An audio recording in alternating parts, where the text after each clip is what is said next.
Hi hello నమస్తే welcome back to max TV. నేను మీ శ్రావ్య. ఈరోజు మనతో పాటు ఉన్నారు certified nutritionist Prashanth Kumar and expert in weight loss, PCOD, diabetes and all life style diseases. మరి సార్తో మాట్లాడదాం. నమస్తే సార్. నమస్తే. ఎలా ఉన్నారు సార్? ఫైన్ అండి. సార్, ఇప్పుడు మన గట్ హెల్తీగా ఉండాలంటే ఏం చేయాలి సార్? ఇప్పుడు బయట ఎక్కువ మనం జంక్ ఫుడ్కి అలవాటు అయిపోయాం. సో మన గట్ హెల్త్ అనేది మొత్తానికి నాశనం అయిపోయి ఉంటుంది.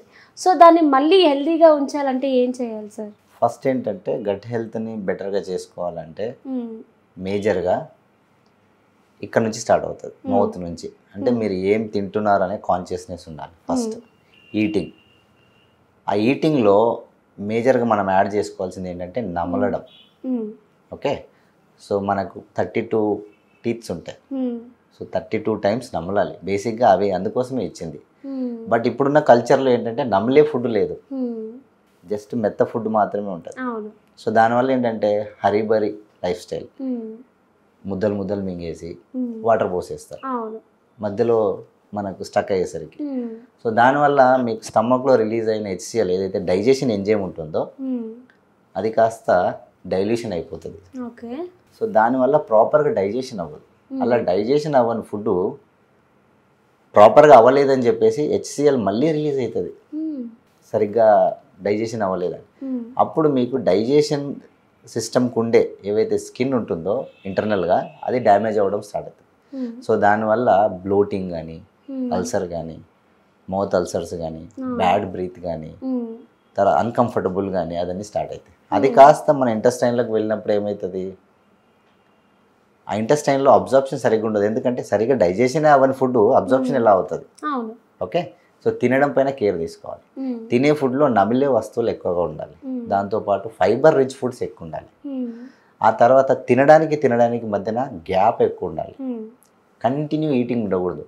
సో బాడీకి ఒక క్లాక్ ఉంటుంది, అంటే ఎవ్రీ 6 అవర్స్కి ఒకసారి ఎంజైమ్స్ రిలీజ్ అవ్వాలి, డైజెషన్ ఎంజైమ్స్ అని. సో మనం ఏం చేస్తాము, ఇప్పుడు ఏదైనా తిన్నామా మళ్ళీ 1 అవర్ తర్వాత మళ్ళీ తింటాం. సో దానివల్ల బాడీకి ప్రాబ్లం అవుతుంది. అండ్ దీంతోపాటు మంచి ప్రోబయాటిక్ ఫుడ్స్ అంటే ఏంటంటే ఫర్మెంటెడ్ ఫుడ్స్, మజ్జిగ కానీ, పెరుగు కానీ. సో మనకు పూర్వము పెద్దవాళ్ళు చెప్పేవాళ్ళు సద్యన్నం అనేది చాలా మంచిది.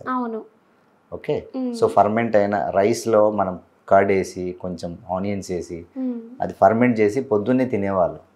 So best tiffin in the world అంటే అదే. మీకు తెలియదు, బెంగళూరులో 750 రూపీస్ ఫర్మెంటెడ్ ఫుడ్ అమ్ముతారు హోటల్లో, మీరు చెక్ చేసుకోండి గూగుల్లో. సో బికాస్ అందులో మన గుడ్ బ్యాక్టీరియా ఎక్కువగా ఉంటుంది. అదేం చేస్తుందంటే మన ఇంటెస్టైన్లో ఉండే బ్యాడ్ బ్యాక్టీరియాని కిల్ చేసి మన గట్ హెల్త్కి చాలా హెల్ప్ చేస్తుంది. సో దాంతోపాటు physical activity. So physical activity లేకపోతే మూమెంట్ ఉండదు. సో మీకు ఇంటెస్టైన్లోకి వచ్చిన టాక్సిన్స్ కానీ, ప్యాథోజన్స్ కానీ అవన్నీ కూడా వాష్అవుట్ అవ్వాలి, క్లీన్ అవ్వాలి అని అంటే డెఫినెట్గా ఎక్సర్సైజ్ అనేది చాలా కీ రోల్ ప్లే చేస్తుంది. దాంతోపాటు మంచి వాటర్, అట్లీస్ట్ ½ అన్ అవర్కి ఒకసారి వాటర్ తీసుకోవాలి. అండ్ కెమికల్ కాంపోనెంట్స్ ఉండే foods, sodas, drinks, ice creams, chocolates, oils ఇవన్నీ కూడా అవాయిడ్ చేయాలి. సో అవన్నీ కూడా మీ ఇంటెస్టైన్కి హెల్త్కి మంచిది కాదు. సో ఈ చేంజెస్ చేసుకుంటే మంచి గట్ హెల్త్ వస్తుంది. సార్, మరి కొంతమంది ఇప్పుడు ఫుడ్ తిన్నప్పుడు ఒక ముద్ద తింటారు, వాటర్ తాగుతారు, ఒక ముద్ద తింటారు, వాటర్ తాగుతారు. సో అలా తినడం కూడా కరెక్ట్ కాదు కదా సార్? ఎస్, కరెక్ట్ కాదు. సో అందుకే చెప్పాను నేను. సో ఎప్పుడైతే మనం తింటామో స్టక్ అవుతుంది, స్టక్ అయినప్పుడు వాటర్ తాగాల్సిందే. ఓకే, బేసికలీ తినడానికి 10 మినిట్స్ ముందే వాటర్ తాగాలి, వాటర్ సిప్ చేయాలి మధ్యలో. ఎందుకు స్టక్ అవుతుంది, మనం మింగేస్తున్నాం, నమలట్లేదు. సో జనరల్లీ ఏమంటారంటే మనకు 32 టైమ్స్ మీరు నమిలినప్పుడు నోట్లోనే మనకి వాటర్ అయిపోతుంది. బేసిక్గా 30% డైజెషన్ అనేది నోట్లోనే అవ్వాలి. అమైలేజ్ అనే ఎంజైమ్స్ రిలీజ్ అవుతుంది మౌత్లో మీరు ఎక్కువసార్లు నమిలినప్పుడు. సో అక్కడనే 30% డైజెషన్ అయినప్పుడు స్టమక్లో మిగిలింది డైజెషన్ అవుతుంది. So that is where the key point, నమిలి తినాలి. అది ఫస్ట్ స్టెప్. అది చేస్తే మీకు ఇలాంటి ప్రాబ్లమ్స్ చాలా తగ్గిపోతాయి. సార్, ఒకవేళ గట్ హెల్త్ బెటర్గా లేకపోతే మనకి ఇంకేమైనా హెల్త్ ఇష్యూస్ వస్తాయా సార్? సో డెఫినెట్గా వస్తాయి. నేను ఇందాక చెప్పినట్టు ఫస్ట్ గట్ హెల్త్ బాగుందా లేదనేది మనం చెక్ చేసుకోవడానికి బ్యాడ్ బ్రీత్, సెకండ్ వచ్చేసి bloating, acidity, chest burning sensation ఉండడం, skin problems, allergies, especially cold, cough, headaches వస్తున్నాయి అంటేనే they have major gut problem అని.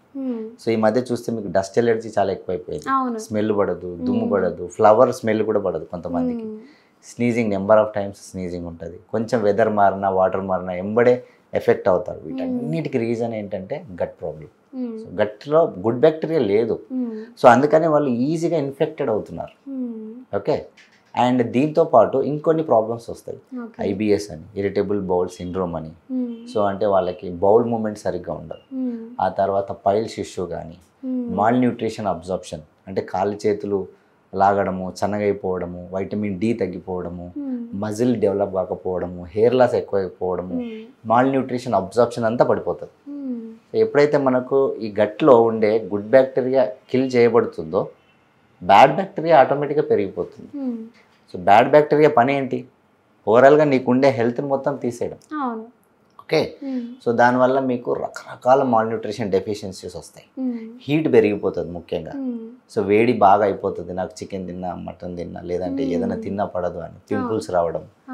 సో ఇదంతా కూడా because of unhealthy gut. Okay. అంటే మన బాడీలో ఎలాంటి ప్రాబ్లం వచ్చినా సరే మన గట్ హెల్త్ హెల్తీగా లేనట్టే. ఎస్.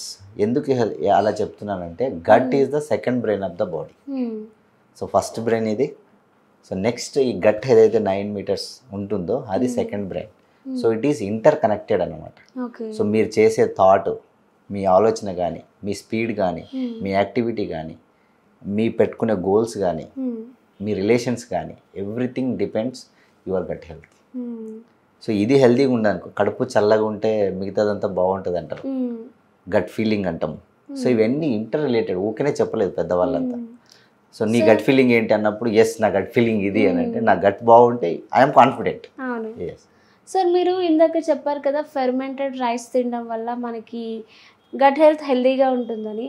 సో మరి ఆ రైస్ డైలీ తీసుకోవడం వల్ల మనం ఏం వెయిట్ గెయిన్ అవ్వమా సార్? సో ఇది జనరల్గా మనం తినే టిఫిన్స్, కోక్స్, షుగర్కి సంబంధించి జంక్ ఫుడ్స్తో కంపారిజన్ చేస్తే దిస్ ఈజ్ మోర్ బెటర్. అంటే రోజు మనం ఆ చద్దన్నం తినడం రోజు తినము. బేసిక్గా అట్లీస్ట్ వీక్లీ థ్రైస్ కానీ ట్వైస్ కానీ ప్లాన్ చేసుకోవాలి. అండ్ మజ్జిగ అనేది చాలా ఇంపార్టెంట్. ఆల్కలైన్ ఫుడ్స్ కానీ, ఆల్కలైన్ ఫుడ్స్ అంటే కోకోనట్ కానీ, వాటర్ మిలన్ కానీ, ఫ్రూట్స్ కానీ, మజ్జిగ కానీ, ఇవన్నీ కూడా మనకు గట్ హెల్త్కి బాగా హెల్ప్ చేస్తాయి. ముఖ్యంగా soluble fibre, water soluble fibre, salads ఇవన్నీ ఎక్కువ ఉండాలి. అప్పుడు ఏమవుతుందంటే మన క్లీనింగ్ బాగా జరుగుతుంది. సో ఎప్పుడైతే క్లీనింగ్ జరుగుతుందో గట్లో ఉండే బ్యాక్టీరియా ఎఫెక్టివ్గా హెల్తీగా ఉంటుంది. సో దానికి కావాల్సిన ఫుడ్ వేస్తాం కాబట్టి, క్లీన్ చేస్తాం కాబట్టి దాని పర్ఫార్మెన్స్ చాలా యాక్టివ్ ఉంటుంది. ఓకే. సో గట్ హెల్త్ ఎలా బెటర్గా ఉంచుకోవాలో, డెస్ట్రాయ్ అయ్యేదాన్ని మళ్ళీ ఎలా మంచిగా హెల్తీగా మార్చుకోవాలో చాలా చక్కగా చెప్పారు sir. Thank you so much. Thank you.